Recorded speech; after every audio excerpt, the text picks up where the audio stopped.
How's it going, Diablo fans? So today we are looking at my tier 100 Nightmare Dungeon and Lilith Blizzard build for Sorceress.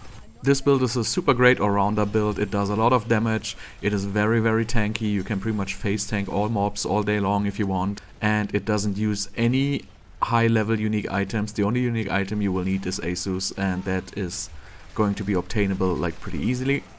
For this build I'm doing a different approach and I'm totally moving away from conditional damage stats. Like, I'm not using any more damage to crowd controlled, I'm not using any damage to chilled, I'm not using any damage to frozen. I pretty much stepped away from all these stats because I just feel like the boss damage is too low if you rely on this stat. So instead here we are just relying on pure damage stats will be effective on all enemies in all states. So it doesn't matter if the enemy is unstoppable, it doesn't matter if it's a boss, it doesn't matter if it's frozen, it will always do the same amount of damage. You will do a little bit more damage on frozen enemies, but that's not going to be significant. That's why we focus. We want to do the damage, the high damage on the monsters which are actually challenging. We don't really care if we do a little bit less damage on all the trash mobs inside the Nightmare Dungeons. The focus here is boss fights and strong elite packs.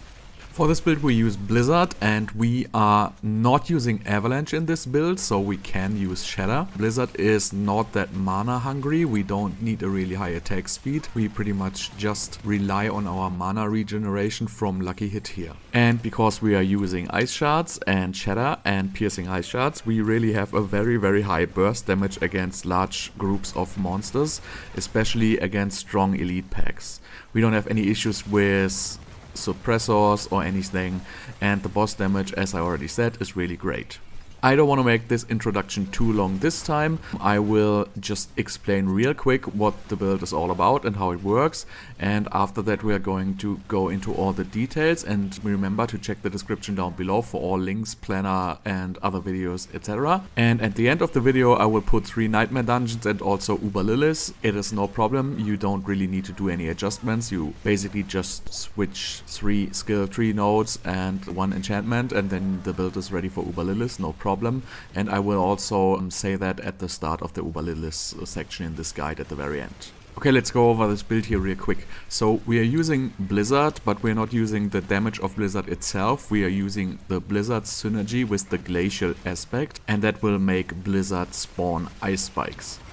Ice spikes not only do a lot of damage and have a great AoE, we can also further buff them with additional aspects. The first aspect we use to further buff our ice spikes is the aspect of Frozen Tundra. This allows us to get a much bigger explosion radius, but also it makes Deep Freeze spawn ice spikes. And this makes Deep Freeze actually be a very strong AoE nuke. Whenever you pop Deep Freeze, pretty much the entire screen just gets deleted. Ice spikes do not freeze or apply chill by themselves, so we are using the aspect of the Frozen Wake to make our ice spikes apply chill, and this actually helps freezing monsters very fast, and ice spike have native additional damage to frozen enemies, but it also greatly helps on staggering bosses, and the faster you can fill the stagger bar of the boss, the faster you're gonna nuke it down. Also, obviously you wanna get enemies frozen as fast as possible, because this makes our Ice Shards enchant work, it makes our Shatter make AoE damage, and also frozen enemies obviously can't attack you. Furthermore, we use the Accursed Touch and the Prey on the Weak Vampiric Powers. These gives us a permanent vulnerable on all enemies, and also enables the season mechanic with the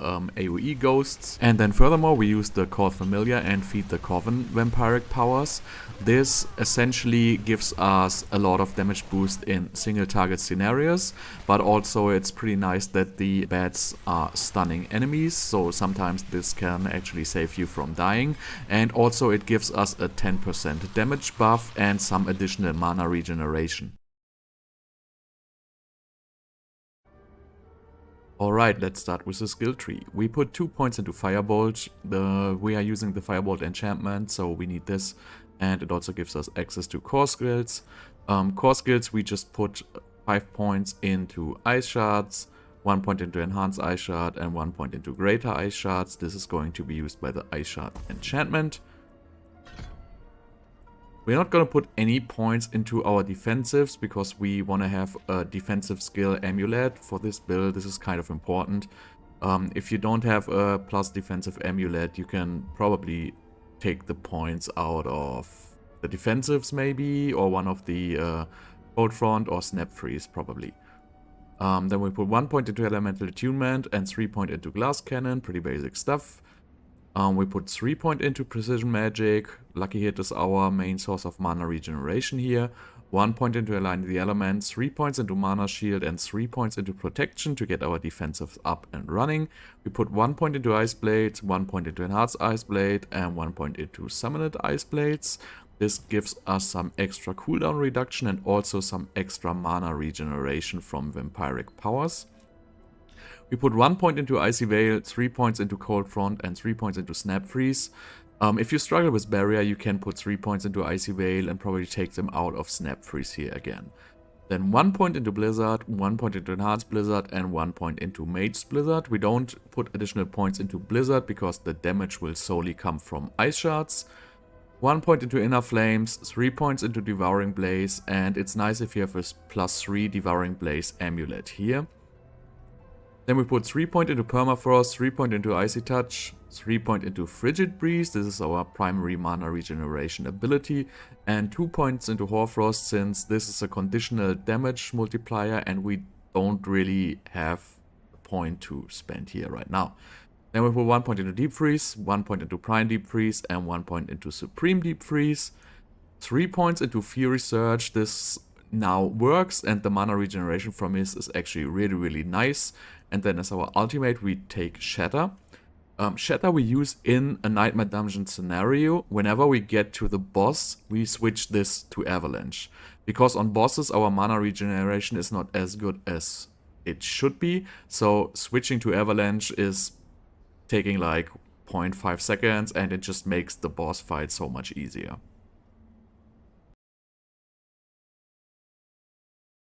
Deep Freeze, which is our cooldown resetting skill, so this is a very defensive skill, but it also spawns ice spikes which do a lot of damage. So this is actually a pretty primary damaging ability. So if the screen is full of mobs, or if the mobs are strong, or if you're running into a suppressor, or if you don't know what to do, or if you're scared or whatever, just press Deep Freeze. This is gonna be your problem solver here. We just use Ice Blades for some additional mana regeneration on bosses and some additional cooldown reduction, and it actually works quite well. Then we use Teleport, don't have to talk about this. We use Flame Shield, this is our primary defensive ability. Our main damaging ability will be the Blizzard, and then we use Ice Armor for obvious reasons. Then as our enchantment slot we use the Ice Shards enchantment. Blizzard is going to freeze everything very fast, so it synergizes very nice with the Ice Shards enchantment. Also the Ice Shards enchantment can proc Lucky Hit, so this can also give us some additional mana regeneration. And we use Firebolt enchantment here because we want to play Burning Synergy just to get some additional damage here.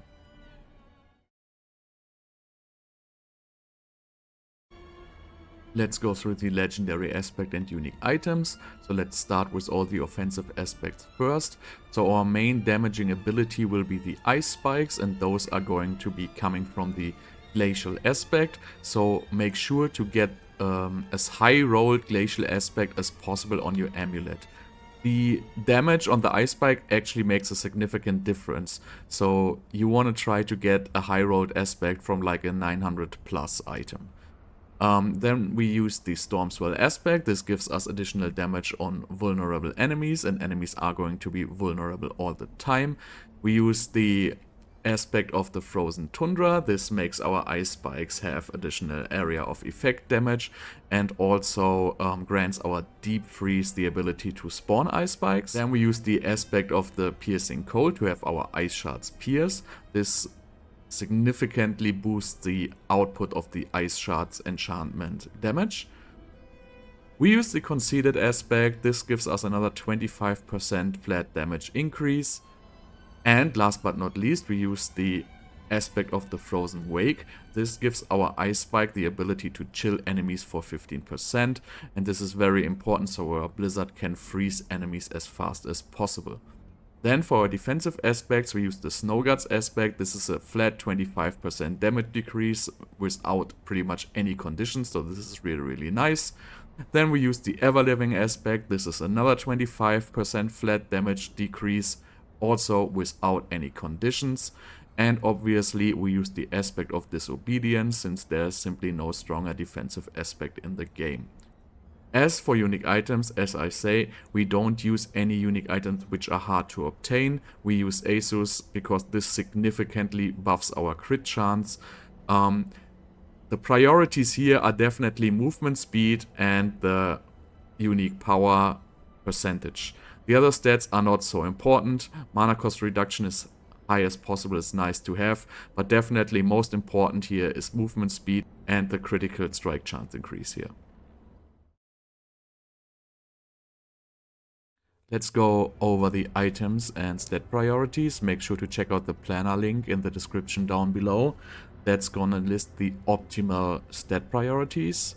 For your helmet, you wanna have cooldown reduction, total armor, maximum life, and crowd control duration in an optimal case.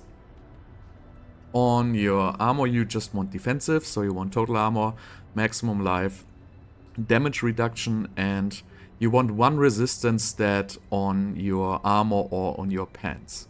So you can get 3 resistance stats from your gems in your jewelry, and you want 1 more resistance stat on any of your armor pieces. Then for your gloves, you want to have critical strike chance, lucky hit chance, attack speed, and ranks of ice shards. The lucky hit resource gain is not really that great.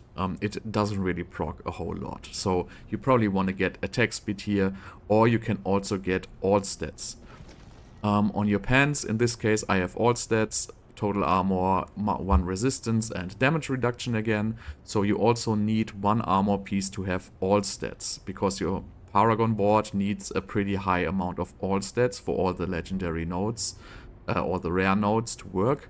And it's not gonna be very, very bad if you are missing the all stats rolls. You will just lose out on like 30 or 40% damage from the Paragon board. So it's not dramatic, but it's nice to have. The boots we already talked about, focus on movement speed and the critical strike chance increase stat. On our weapon, we want to have all stats, main stats, so intelligence. Then you want to have critical strike damage, and you want to have another damage stat, like damage to burning enemies, for example. On our amulet, we want to have movement speed, defensive skills, ranks of devouring blaze, and main stat percent. So if you can get percent intelligence here, that's really nice. Lucky hit is also alright, I guess. On all of our rings, we want to have lucky hit chance, critical strike chance, maximum life, and resource generation in an optimal scenario. So if you see the second one here as critical strike chance, lucky hit chance, maximum life, and maximum mana, so switch maximum mana for resource generation, then that's the optimal piece for this build. And last but not least, on our focus, you want to have critical strike chance, lucky hit chance, cooldown reduction, and mana cost reduction. So in this piece, switch barrier generation for cooldown reduction.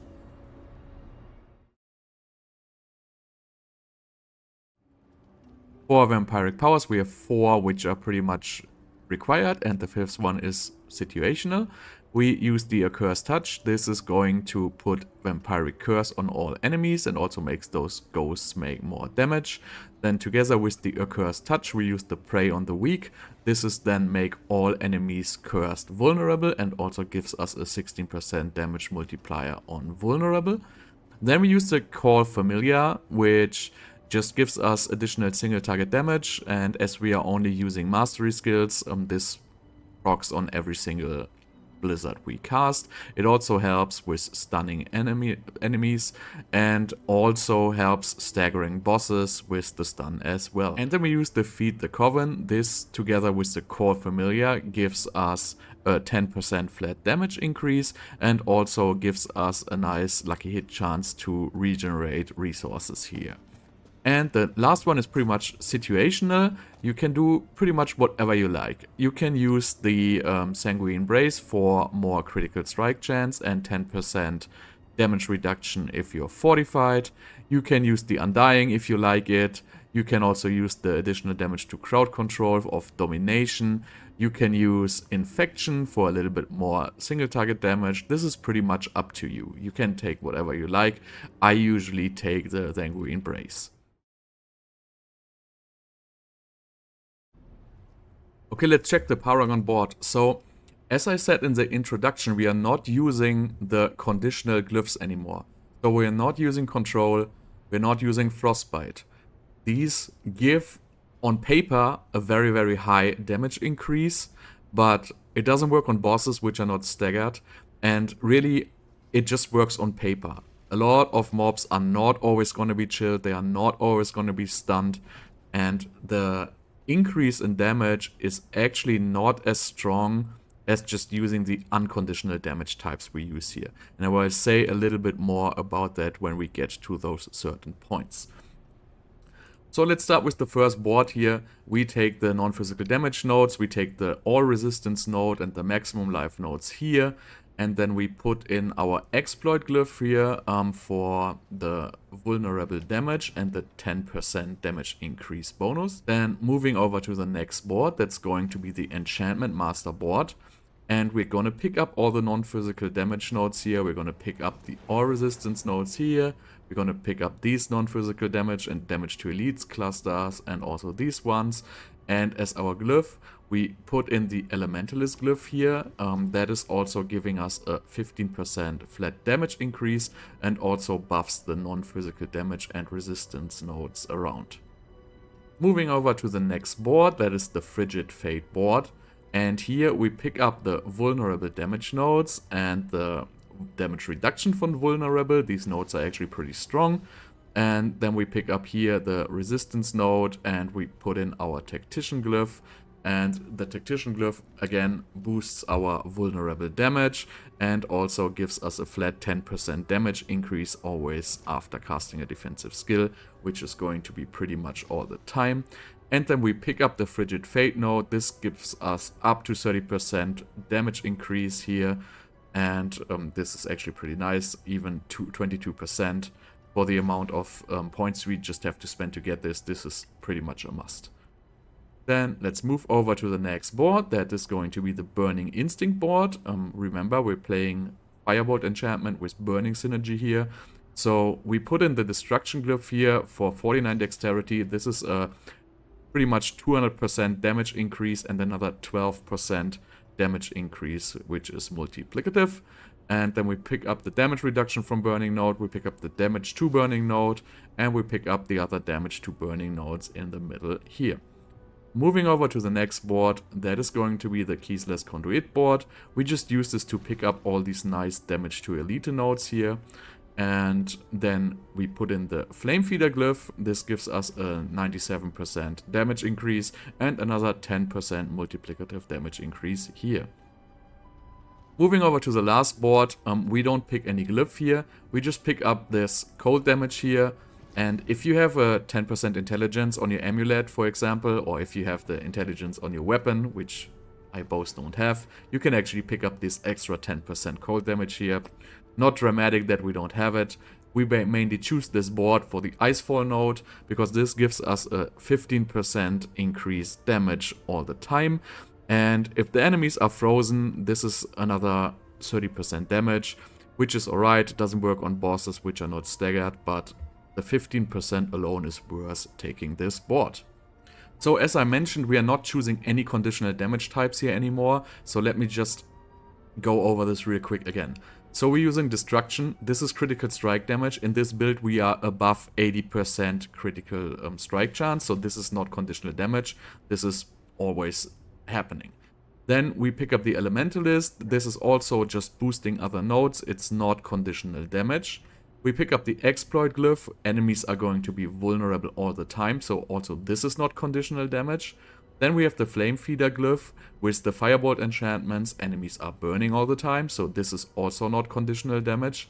And last but not least, Tactician also just boosts the nodes around, so also this is no conditional damage. So all damage here is there in all cases. We do not have any weakness against bosses or single target.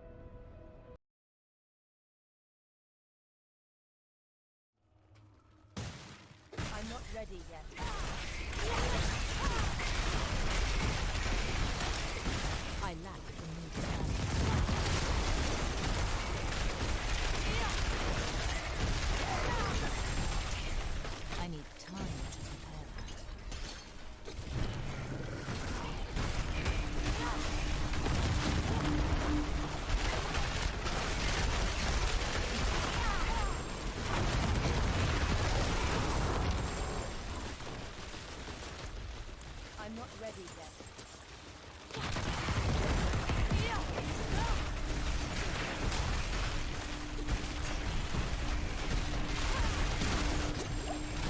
I'm not ready yet.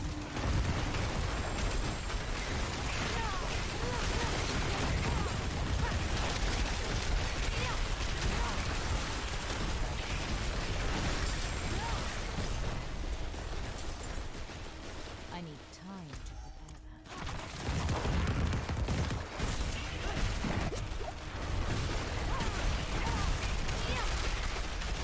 I need time to prepare that.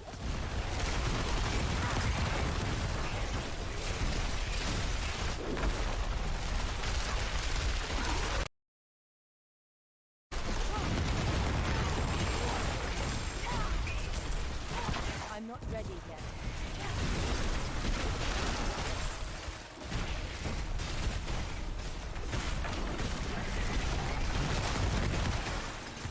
I'm not ready yet.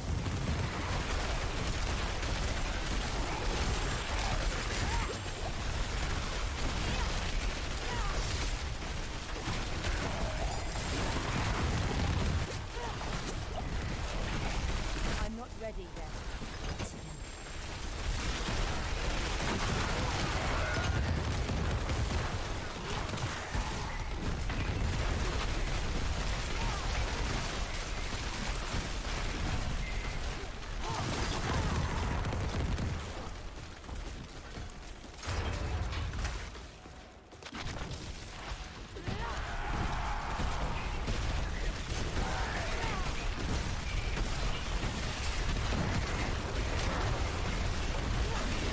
I need time to prepare.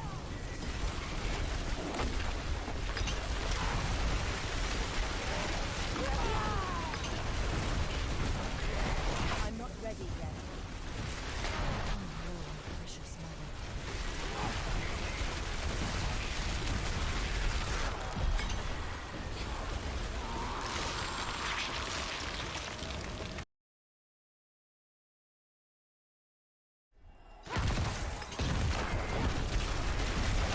I'm not ready yet.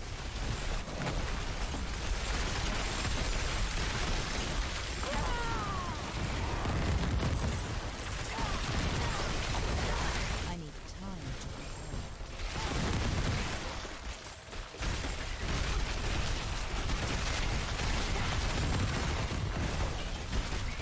I need time to prepare.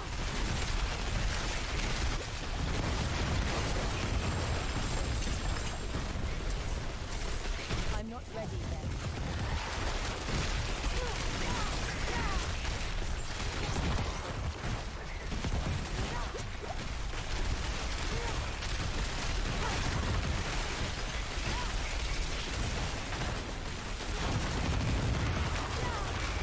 I need time to prepare.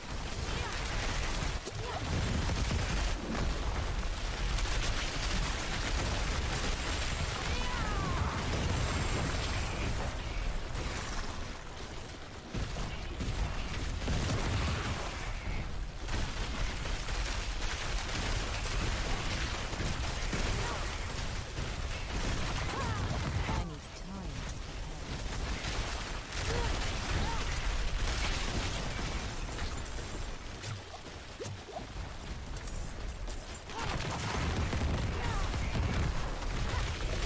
I'm not ready yet.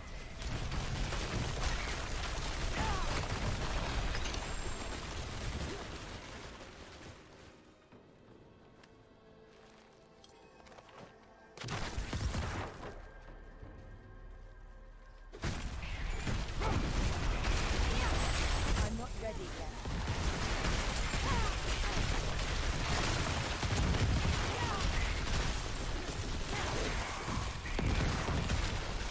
I'm not ready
to be.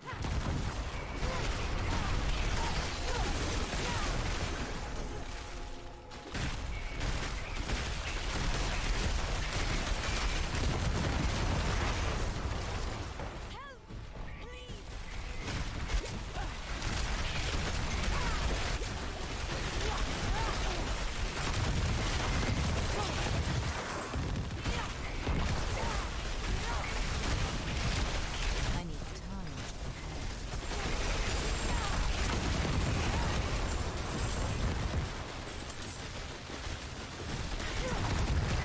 I need time to prepare.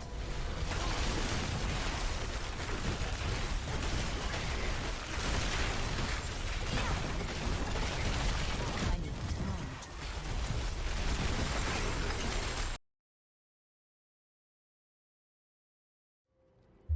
So if you want to do Uber Lilith, you can easily do this with this build.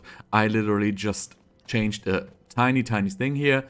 I take Shatter off and put Avalanche in, and then you want to take a different enchantment other than Ice Shard enchantment. You can, if you want, you can use Ice Blades enchantment, or you can use Blizzard enchantment, or you can use, for example, Flame Shield enchantment. I happen to just use Flame Shield enchantment here, so I get you get out of jail free card. I'm not going to say anything about the strategy here in Uber Lilith. You pretty much just go in the middle, spam blizzards. If she does her spike one-shot mechanics, you just use first mechanic Flame Shield, second mechanic Deep Freeze, third mechanic Flame Shield, and then you should be in phase 2. And phase 2, well, there's pretty much not so much you can do wrong since this has been significantly nerfed. So just enjoy the kill now.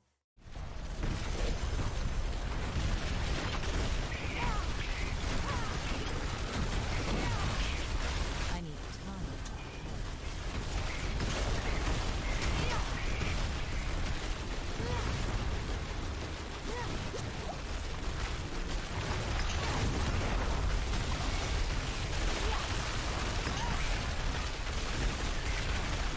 I'm not ready yet.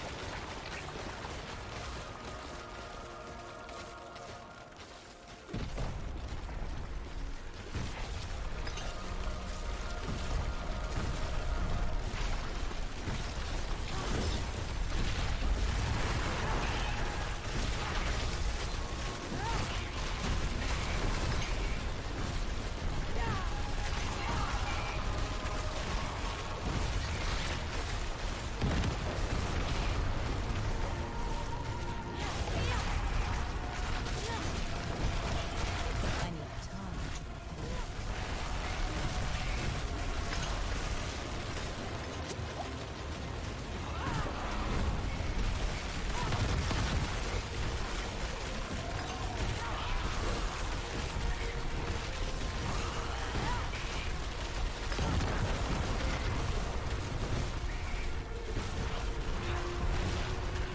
I'm not ready yet.